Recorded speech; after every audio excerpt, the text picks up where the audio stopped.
Right now, over 165,000 health apps are available for download, yet more than 80,000 are abandoned shortly after initial use.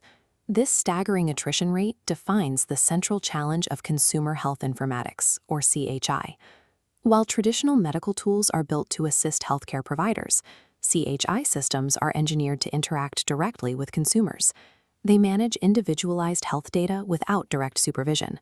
The high volume of abandoned software indicates a systemic miscalculation of human behavior. Simply downloading an application rarely leads to genuine healthcare integration. Overcoming this paradox requires a shift away from a device-first mindset. Success relies on a rigid systemic framework for understanding how digital health actually functions in the complex, organic real world. We can organize this framework into the CHI triad, the three foundational pillars required to build and scale a successful digital health ecosystem.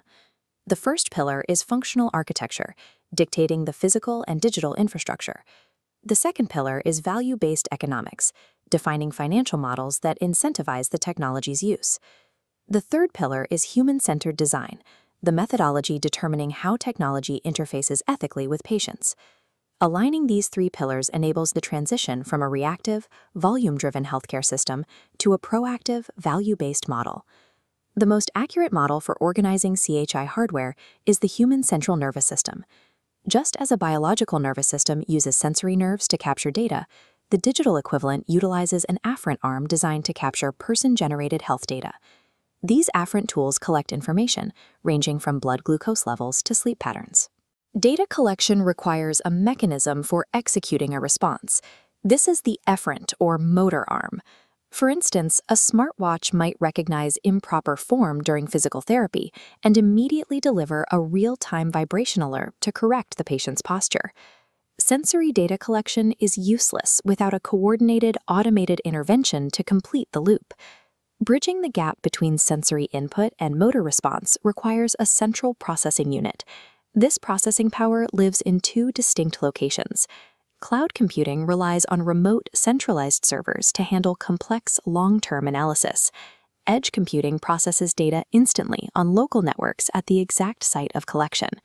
Within these environments, data mining processes large data sets to identify patterns, while artificial intelligence imitates intelligent human behavior to trigger responses.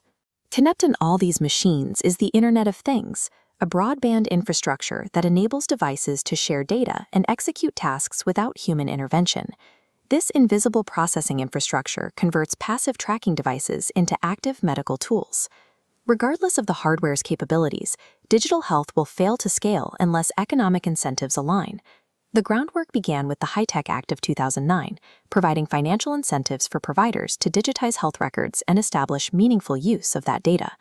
The current economic target is value-based purchasing, a model that pays providers for health outcomes rather than the quantity of services performed. The obstacle is information asymmetry.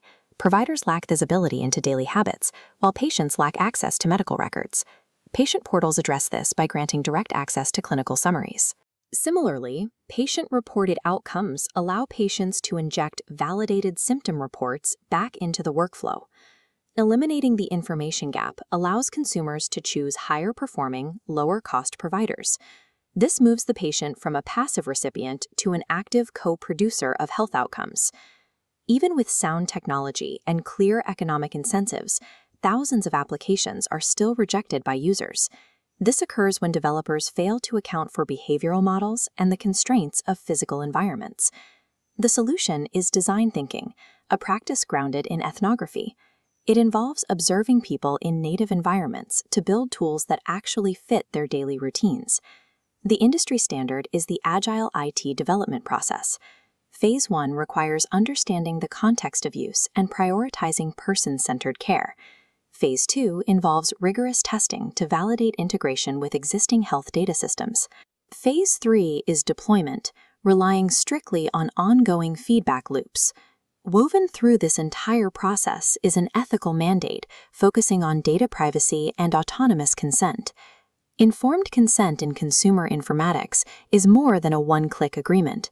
It must be designed as a clear, ongoing ethical interaction over time.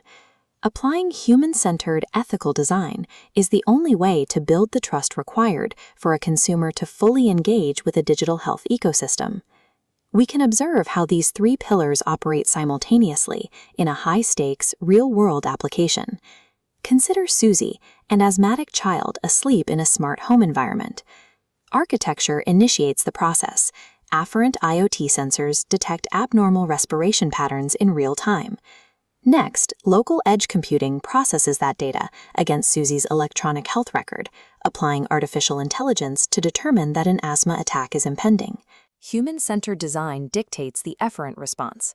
The home automatically administers nebulized medication while sending a secure notification to a patient portal. This prevents a severe attack, averting a high-cost emergency room visit and perfectly executing the objectives of value-based purchasing. This intervention succeeded through the integration of sensory hardware, economic incentives, and frictionless design. The future of consumer health informatics involves moving past the use of disconnected wearable gadgets. The field focuses on the democratization of medicine. It relies on automated ambient ecosystems that monitor and adjust to our health needs while fading into the background of daily life. Technology only transforms healthcare when it serves as the invisible bridge between human-centered care and systemic economic value.